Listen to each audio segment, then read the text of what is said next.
if you think about our role as product managers, our role is to maximize this value exchange.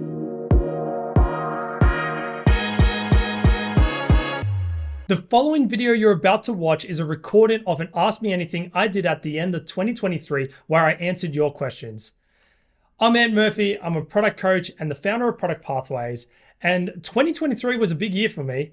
I launched this YouTube channel, I launched the first lot of courses over on Product Pathways. I had probably my busiest year in terms of client workshops and trainings. And really, I wanted to end the year with one final event where I managed to connect with you all and just kind of say thanks and give back again. I'm always trying to give back as much as possible. And I thought, why not answer your questions? So in the video, we cover questions like, should product managers have commercial acumen? What's the difference between a mid-level product manager and a senior product manager, as well as like how technical do product managers need to be, and a few other questions. This event and the previous webinar were so successful that going forwards, I'll be hosting monthly webinars or Ask Me Anything events each month. You can register for those events over on productpathways.com or subscribe to my newsletter and you'll be kept in the loop when these events happen. You'll see in the video, I had a few technical difficulties with not all the questions coming through and loading during the event. So bear with me, please.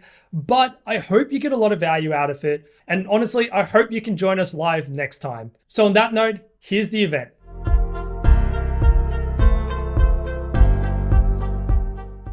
Hey, welcome. Let me know in the chat if you can hear me. Pretty keen to see it. Also, drop a question if you have one. And I'll just spend a little bit of time introducing myself while that goes on. But for those who may not know me, probably all do, but I'm Ant Murphy. I am a product coach in Sydney, Australia. I am the founder of Product Pathways. Nice thumbs up. Thank you. That's good to know. And I work with companies and product people and founders. I work with a lot of companies, help them do product better. I've been working more with a few founders of late as well, anywhere from one-on-one coaching to help actually going into the companies and working with them and helping do that. And my latest venture is Product Pathways, which is creating a whole bunch of great content for people like you to help you grow your careers, help you build greater impact and build better products. So yeah, this is a last live event or last event thing that I have scheduled for the year. I really wanted to try and get in some type of webinar or something before the end of the year. It just felt wrong ending the year without doing something. So I've been pretty crazy on the client front. So I just thought, why not do something like a AMA? And we'll see how it goes because experiments are always fun. So yeah, we'll see how this one goes. Depending on how many questions we have and stuff, I wonder how long this is going to go. I've kind of booked myself to do an hour, but we could be half an hour, 45 minutes. I don't know. We'll see how we go from there. Cool. I might even just start with your question then, Charles. I was going to go with some of the questions that I got during the week, but let's go with that one because it just came up in front of me. So I love it. Let's do it.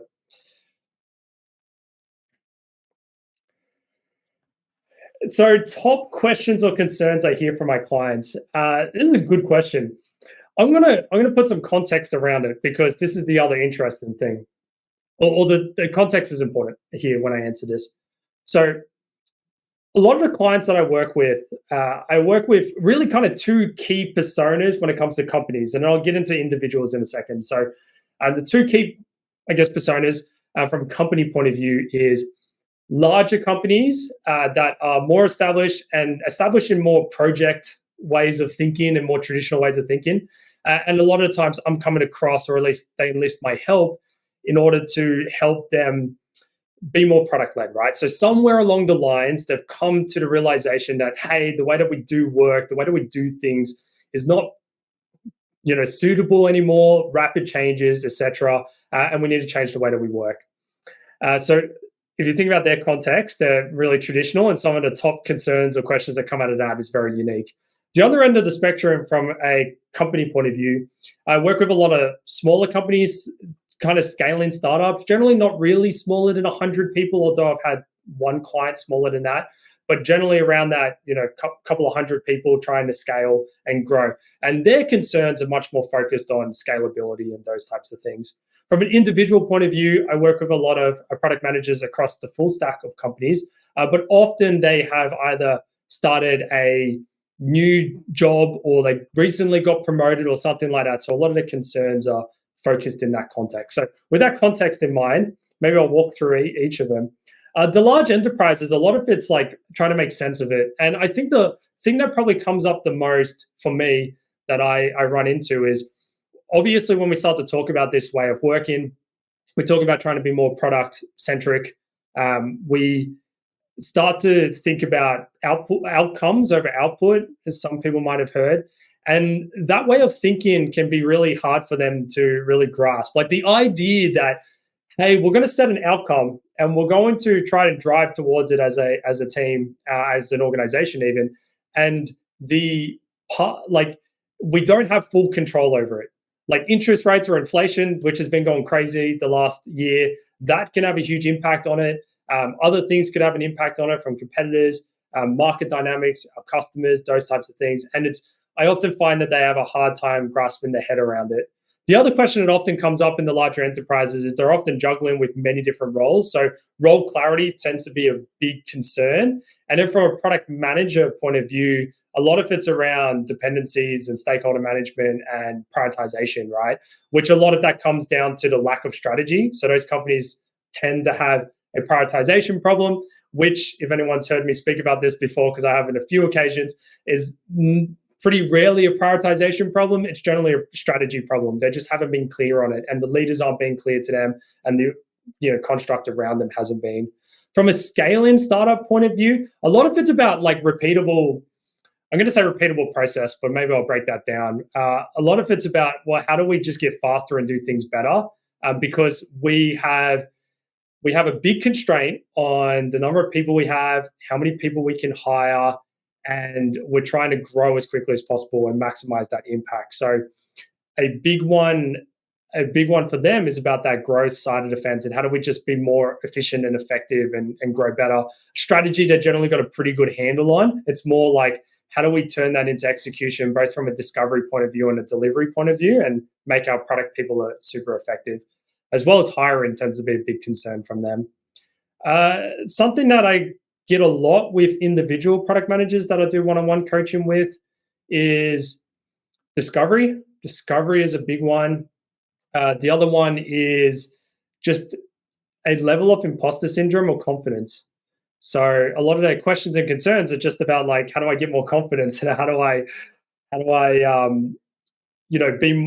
on the right path? Am I doing the right thing? As somebody who got recently promoted into a product leadership role, a lot of it's like, well, I'm doing this role for the first time. Might not have a lot of good mentors or people around me that I can, leverage to say, oh, I am doing the right thing. I'm going in the right direction. So a lot of it's around that. But a good question. I think the common themes are generally strategy, prioritization, discovery. They're probably the big ones that happen to come up a lot. Yeah. Awesome.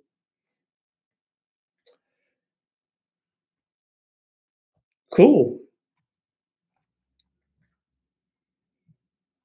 It looks like the comments is working from New Zealand. Carly, yeah, on your phone.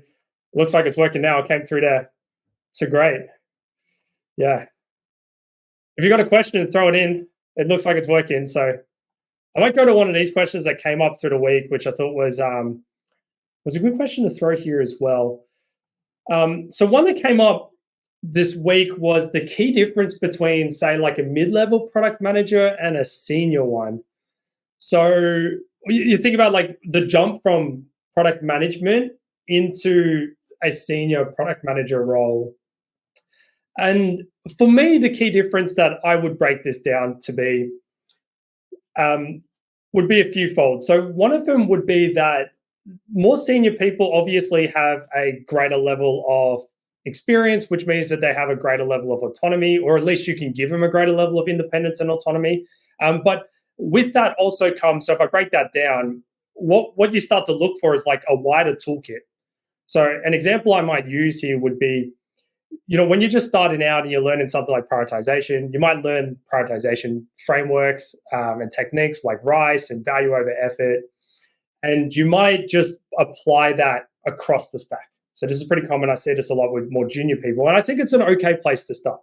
So we might have something like RICE as a prioritization way of prioritizing, and we apply it across our backlog.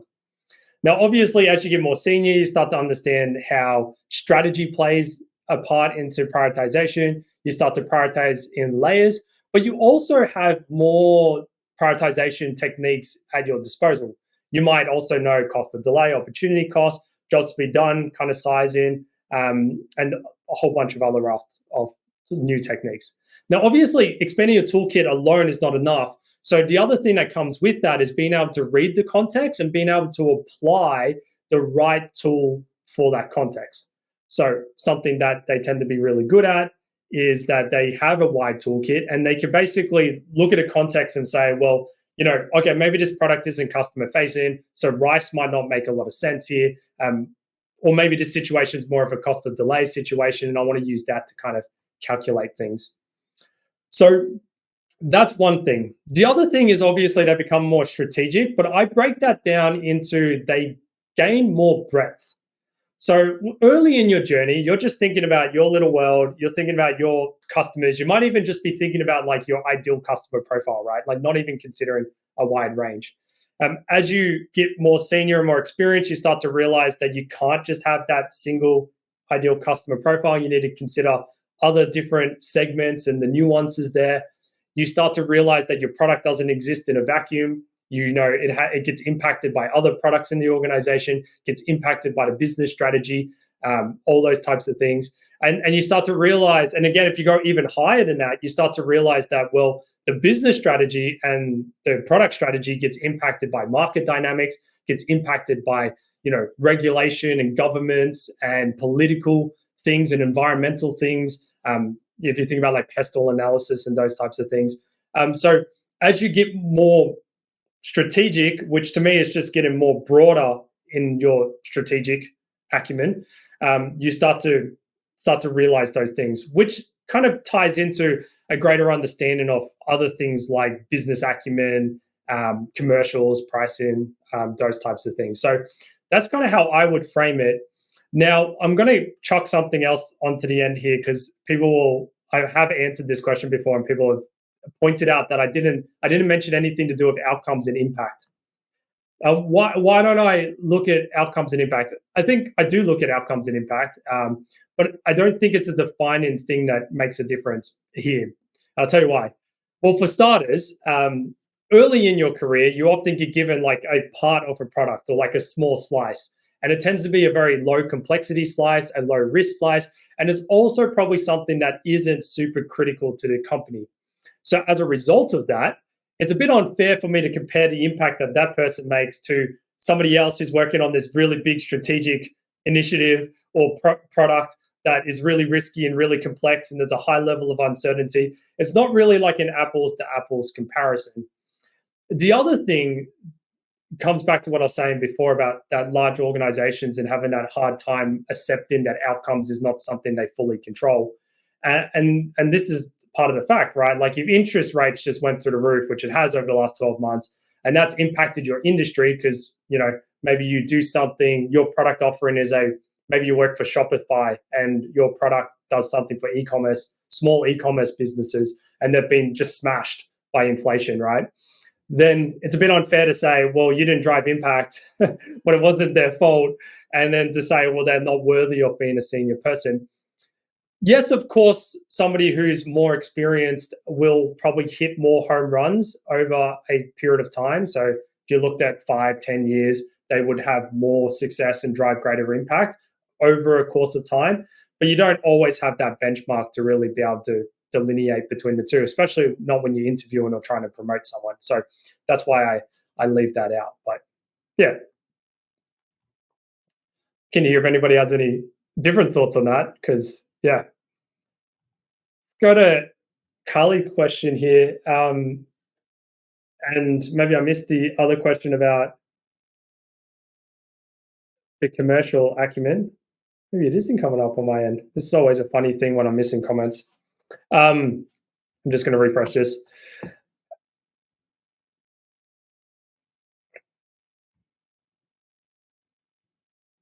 Oh yeah, I see Ollie's question now. It didn't come up through here. I'm going to read it, and I'm going to get to your second bit of that question, Carly, about the commercial acumen.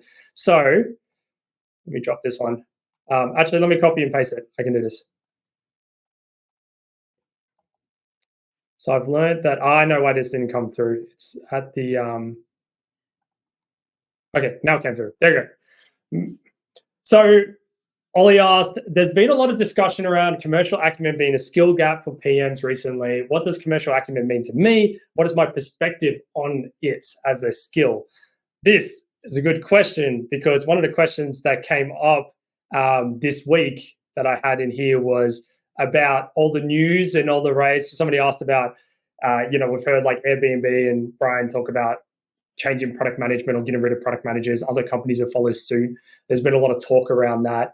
And that talk ties into this thing here about commercial acumen. And maybe you asked a question about it without directly saying, "Oh, product people are getting rid of product managers."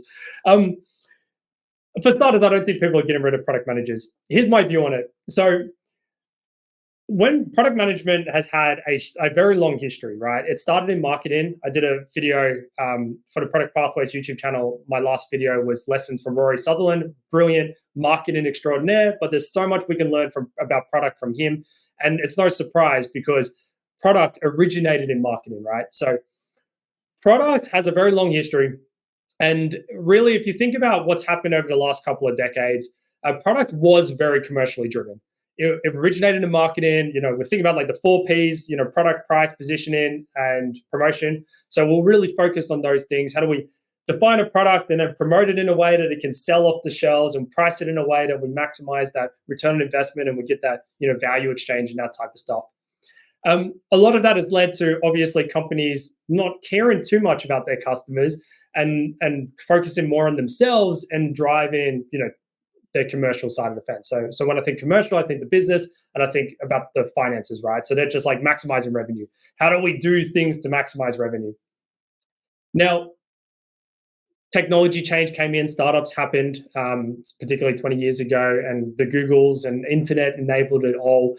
And people found that basically customers were pretty frustrated with companies not doing things for us, but doing things for themselves. And people realized that it could be a very effective strategy, and it is a very effective strategy, to just focus on customers first and focus on that customer experience. If we just build something really good for customers, then we can beat all these current incumbent, really large enterprises and organizations because they're not thinking about their customers and they're delivering just terrible experiences. And then we can beat them that way. And obviously, large companies have started to adopt this now. What I believe that has led to is the pendulum kind of like swung the complete other way. We went away from commercial product managers to being very customer centric and feature kind of product managers. So we now have a lot of product managers that are just obsessing over their customers and doing everything for their customers. But what I have observed, even personally, going inside many different companies, is there is a gap on this side of the fence. I've spoken, or at least I've worked with and seen a lot of product managers that they know their customers really deeply. They want to do it. They've got this big list of opportunities that they can do for their customers and why we should do them and those types of things. But when you unpack all those things, the why is only looking at it through the customer lens, right? And what they're missing is that business lens. And maybe if I just sketch here, I knew I'd have an opportunity where I would need to do this. So now, wouldn't be a product management thing if I didn't draw a Venn diagram, right? So a lot of us know this, right? Like the whole business, or this is viability, and then the users, which is desirability, and then the tech, which is the feasibility, right? So DVF. Like we're familiar with this. So where I think, or not just think, like I've seen this in companies, the pendulum's shifted really heavily this way. And this has been a gap, not for everyone, but across the industry, you could probably say it has been a bit of a gap. And that it's been great to a degree because we've been very user-centric, and that's awesome. But just building things for our customers is a great strategy, but it's not always the best strategy. There is a balance to be had there.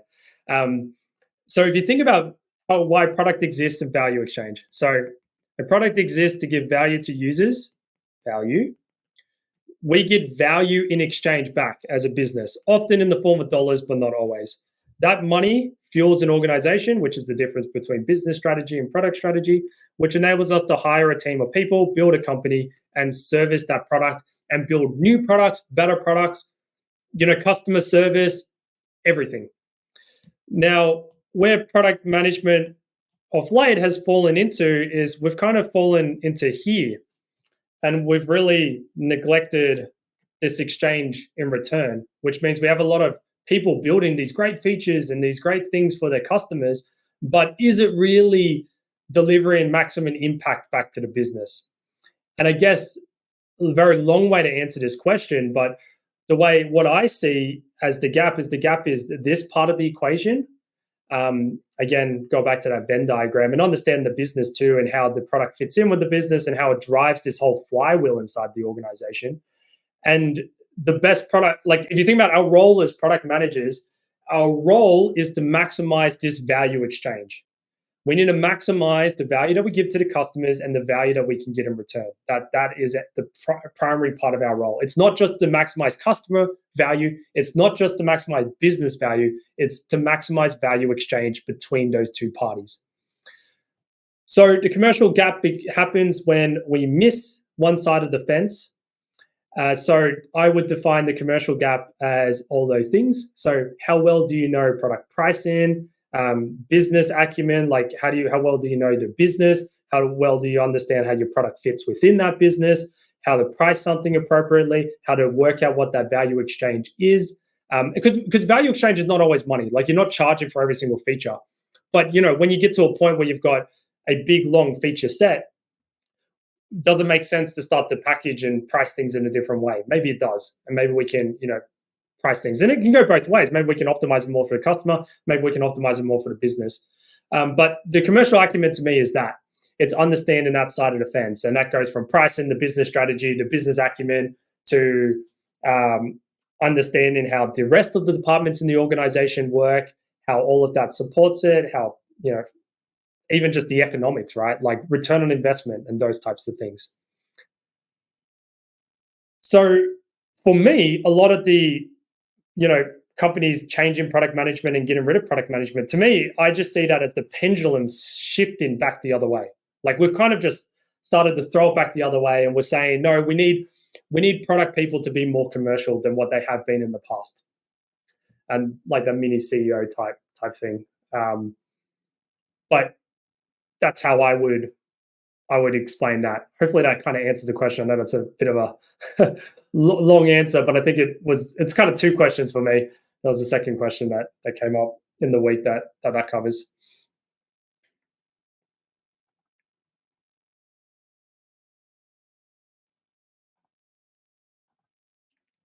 Maybe I'll just add here, because I was thinking from your perspective.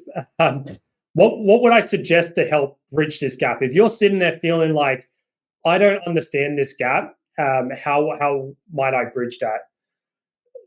For starters, and I'm a little biased here because I like a lot of self-learning and reading and stuff, I would go and read books like Rory Sutherland's Alchemy book. Recency bias because I just did the YouTube video, but like learn about things like marketing, learn about things like sales, learn about things like business development and how businesses operate. Go read a whole bunch of business books. You'll be surprised at how much better it'll make you as a product manager if you learn more about business and marketing and sales and all those other types of things. It's only going to make you better as a product manager. At least I found that in my experience. So I would start there. You can even watch YouTube videos and stuff around that.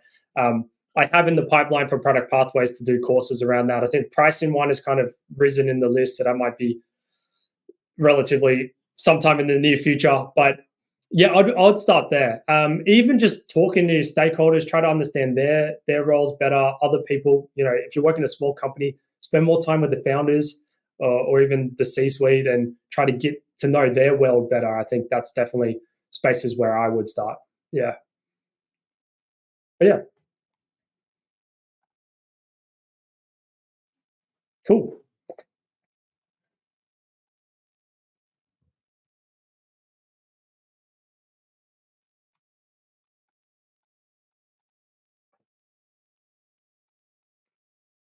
I'll take your question there, Carly. Um, recommend books for communicating clearly with stakeholders who push back and want to do more than.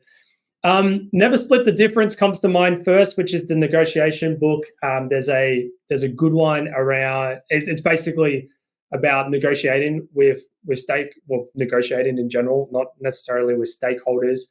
Um, some other Persuade's another good book. So you can look it up. It's like How to Influence People. Persuade's a really good book as well. Those two are probably the ones that come to mind with communicating. You could probably add something like, Simon Sinek, Start With Why, but I don't think it's as good as the other two books. The other two books give much more nuanced around communication and how to influence people. Really is really, really what it is. Um, the other thing that I think that is worthwhile unpacking here. So the influence book, I swear it's called Persuade, not Influence. I just started tripping myself up. You'll look it up if you Google Persuade, How to Influence People book, it'll come up. But those books are really good. They're going to teach you techniques about negotiating and how do you deal with, if somebody's pushing back, how do you start to get through it. The other thing that I'll just kind of say here is that some really quick fire techniques that I use around this actually. So the first one is data. Obviously, the more you can have data, the better you can strengthen your position, and you can tell a story around that data to link your idea to. The other thing you can do with data is you can flip it back onto them. So you can start to interrogate or ask your stakeholders that are pushing back and saying something else is more important to provide you with the support and evidence to support that their idea is more important. Now, if you've done that for your idea, that obviously is a better position to be in because you start to say, well, I've done all this work and everything, and I've done the due diligence here. Have you done the same? And obviously they probably haven't, but help me understand why your thing is more important. Can you give me the same level of data and rigor that I have? The other thing you can do here is I definitely think being able to compare ideas is a good one. So if you just take both ideas, do pros and cons type thing, try to unpack their underlying assumptions and beliefs underneath it. I got a good technique called a third reference point, which I learned from a facilitation course, but that's a really good one as well. And then what was the last one I was thinking of here? I think just last thing I'll just say on this is that influencing people is not always winning every single argument. So unfortunately, that's the case. So you're always going to end up in situations where maybe you still lose, right? And they win and will go on to do what they think is the most important. Now, influencing is trying to get them closer to your side of the argument. So if you're here and they're here and you move them to here, then you've influenced them. And that's a big win, and you should be proud of that and not walk away. I know you walk away feeling defeated because you haven't got them to where you are, but you actually have influenced them. So reframing your mind around that can maybe help as well. So just something to think about that I've had. Hopefully that helps. Those two books come to mind. They're probably the best books I've read around that. If I think of anything else, I'll reply to your comment in the chat in LinkedIn. Cool.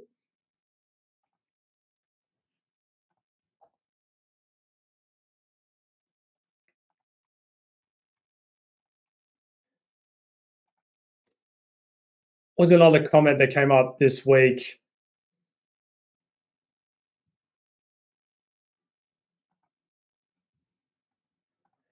This is an age-old question that comes up a lot. Came up again. How technical do product managers need to be? My perspective on this is that they don't need to be that technical. I think a lot of it depends on your context. If you have a really strong tech lead or a technical person that you can partner with, then you don't need to be that technical because you can rely on them. You can lean on them very heavily. and you can get them to consider the technical aspect side of the fence. Now, if you don't have that, then maybe you need to be more technical, or you need to hire for that gap.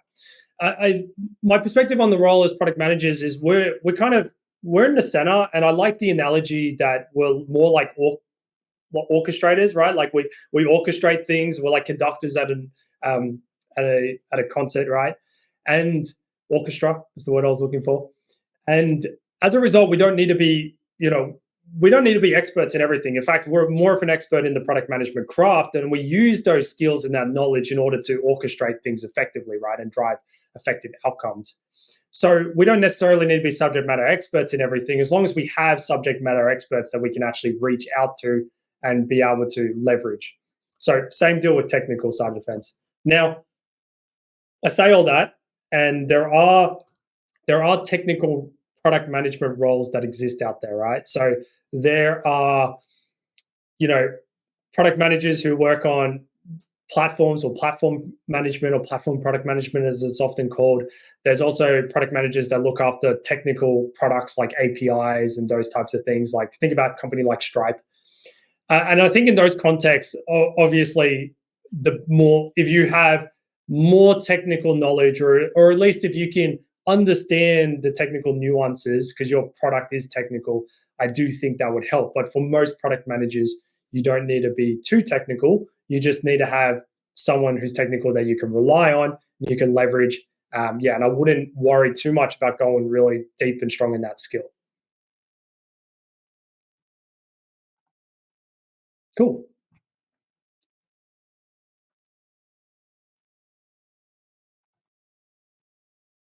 Had this question to come up during the week. What was my favorite talk I did this year? It probably was so it's actually up on Product Pathways YouTube channel as well. It's a product strategy talk. It's about prioritization and how you don't have a prioritization problem, you got a strategy problem. That was probably my favorite talk, not just because I love the topic and I think it's a very important topic. Um, and it's also ended up being, I think, my most watched YouTube video so far as well. So a lot of other people have gotten value out of it. So it's been a very high leverage talk. It's gotten a lot of people have gotten value out of it. It was probably my favorite talk because it was in person. Didn't do too many. I don't do too many in person talks these days. I don't do too many in person things. I probably do more training and workshops in person with my clients and companies. But it was a really good one to do in person. Pendo and Propel Ventures, who put it on, did an amazing job. They picked a really good venue. It was just a really good atmosphere. It was a good number of people turned up. I think it was like 70 to 100 or something. Good people turned up. There was good food, good drinks, good atmosphere. It felt good. Felt good to be back in person. So that was definitely the highlight. That was the one that I would pick. Yeah,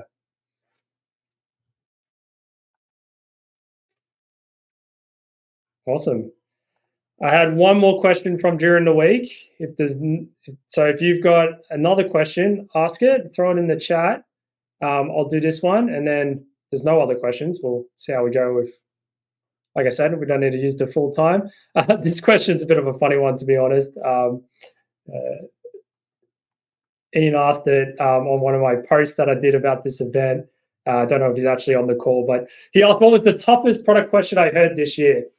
And I jokingly said in a reply to his comment that this was the toughest question. But to answer this question, I would say it's actually one of my toughest questions because it's a hard time to think about what's the toughest question I've heard this year. It's been a long year. I've worked with a couple of clients, done a lot of workshops and trainings and stuff. I think, and this is probably a bad way to answer this because it's going to be a little bit generic, but the questions that I always find the toughest is the ones that.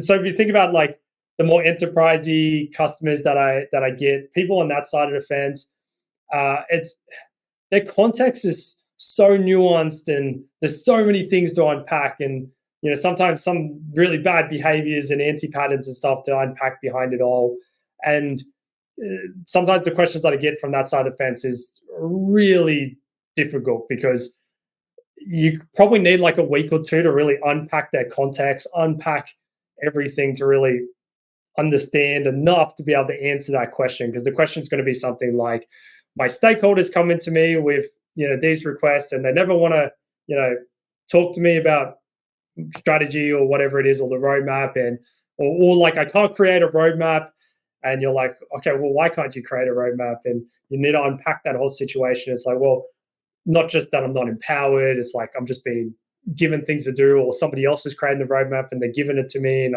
how do I deal with that? And it's like, well, okay, that's a really hard thing to answer, because we need to unpack that whole context. Why is somebody else doing it? Who are they, and what's their role, and what does that mean? And what's within your control versus your influence? And yeah, those questions. Whilst I can't think of an exact question, when those questions come up, I'm always like, yeah, this is going to be a tough question, and you need, like I said, you need time to unpack it. And unfortunately, sometimes I don't always have the time, because it's at events like this, or it's like at a meetup or something, and I need to say, unfortunately, yeah, that's the best I can give you based on what I know, but it's so contextual, that's for sure. Cool. I didn't see any other questions come in. If there's not, that's okay. Hopefully managed. I'm just going to check the comments one last time to see if I'm not missing anything. Oh, there was another question from you, Ollie, actually. I don't know if you're still on. I saw that. Let me throw that up. Cool. So you asked, this is why I check. Like I said, it doesn't always flow through, so it's funny. I learned this from the last time, and this is why I have it open. So good learning. We'll keep these lessons going. So if an inspiring PM was to come from a non-traditional background, B2B sales, yeah, okay, what advice would I give them to land their full-time role? So I did a quick video on this. It was actually a coaching call that I had with somebody, so you can find that on YouTube, but I'll basically break down what my answer was, and some things, and this specific one, like, because you put sales in there, right? So the product manager role is so broad, and sometimes the thing that is really difficult with the role, but it's also one of the blessings. So most people, unless they've had some random career, there is some type of overlap between their current skill set and the product manager role. Now, my advice is always, and when I do one-on-one coaching with people like this, what I always focus on, and what we work together on doing, is unpacking where that overlap is. So if you think about sales is really good at stakeholder managing, very good at communicating, potentially, hopefully. They are good at, maybe dealing with multiple different parties. They're good at packaging things up, right? So if you think about copy and value proposition and those types of things, they might be really good at that. Like, what is the value offering and how do I communicate that? They might be really, really good at that, really good at communicating with people, those types of things, and dealing with stakeholders as well. So great, that overlap. My advice is usually, let's start there, right? So we know where your overlap is. And then we want to basically index on that. So things like your resume and in interviews and all that type of stuff, even your LinkedIn profile, you want to start to index on those aspects and make them more product managing. So don't say, like, I'm really good at, like, sales calls. Say that I'm really good at communicating the value offering of our products and services. Just straight off the top of my head, probably do better than that, but you get my point, right? So we start to talk in a product language. We start to leverage those strengths. The other thing that I always advise people to do is learn more about the role. So whilst you're trying to get into product and land the first product role, you can use this time effectively by learning more about the role and gathering more skills. So now that we've identified the skills that we have overlap with, we can then look at the skills that there isn't any overlap with, and we can look at basically bridging some of those skills, at least from a theoretical knowledge point of view, which is going to help them in interviews anyways. The next thing to do is actually start looking for that role, or at least you do this in parallel. And my advice is usually, if you can do an internal transfer inside your current organization or even the next organization, that is typically better. Most product people I know have landed their first product role, myself included, by doing an internal transfer. So you're in a sales role today. Is there a product function in your organization? If there is, then great. Start spending time with them, make friends with them, learn more about what they're doing in their role. And then, and this is my massive pro tip, probably number one. This is probably the top tip or advice to give. Make it known that that's where you want to take your career. Too many people want to take the career that way, but they don't tell anyone, they don't communicate it, particularly internally inside your company. And if you're not talking about it, then nobody knows. And then when there's a role that opens inside the product team, inside your organization, the product leader is not even thinking about you because they don't even know that that's where you want to take your career. And you're currently in sales. So they're like, well, why would I consider you? So if you talk to them, make it known that that's where you want to take your career, then they will potentially think of you. And if you start to spend more time with them, you help them understand, what your skills are and that you're keen and you're learning and you show an aptitude for it, then they're likely to consider you and take you on board, right? At least that's what you're trying to do. And that has been a very successful way to land your first role in product for the majority of people. Most people don't just land into a product role. They in a different company. They don't just leave their current company and move into another one. Now, if you don't have a product function in your current company, I'd obviously be trying to land an associate product manager role. But if you can't, I'd be trying to land a role that's close to it. So there are roles out there that, there are kind of sales type roles that are very product centric inside product led companies. I'd be trying to land some of those roles. I was trying to think of the name of them. Some of them are product success people and stuff like that. So I'd be trying to land one of those roles. You're just trying to take an incremental step towards it. And if you think about landing into a role like that, you could then within 12, 24 months be able to move internally inside that company into a product role. And I know people have done that. I did one-on-one coaching with a person. That's what he did. He moved into a product marketing role. And then 9 months later, he internally transferred into his first product role. And we went through all the stuff I just talked about. We did all of that stuff. And he made it known in the interview that yes, they'll interviewing him for a product marketing role, and he was happy to do it based on his marketing background. But ultimately, he wanted to take his career, and he was basically asking and at least telling him it would be really nice if there are future opportunities for me to be able to move into a product role. So yeah, that's what I would say to that. Cool. Hopefully that helps. Awesome. Let me have one last look again. Make sure I'm not missing anything. I am not seeing anything. If something miraculously comes up, I'll go through the comments after this when I stop the streams and everything. If something does come, if I do see something that I totally missed, I will reply to you in inline comment. I might not reply straight away today. It might be a day or two later, but I will reply. Trust me on that one.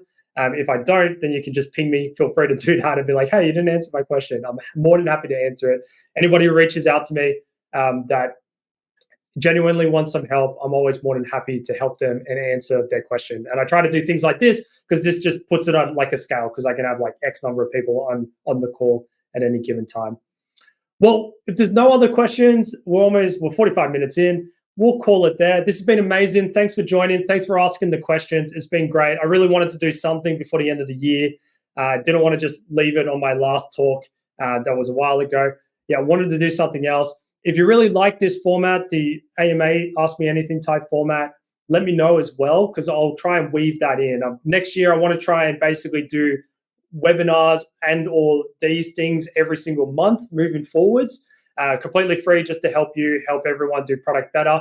If you missed the last webinar, that recording is up on YouTube as well. It was all about the key ingredients to a great product strategy. So you can find that on YouTube. Go to Product Pathways and you'll find that there as well. So you can watch that, so you can see what the webinar side of the fence looks like.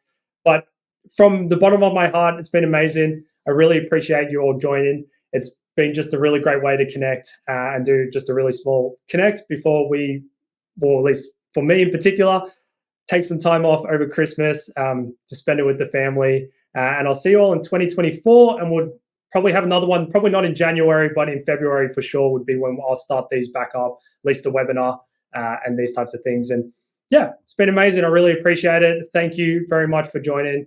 It's been great. I hope you all have a great Christmas and holiday period and New Year, whether you celebrate Christmas or not, or whatever part of the world you are. I hope you have an amazing time. And yeah, it's been amazing. Thanks heaps. I really appreciate it.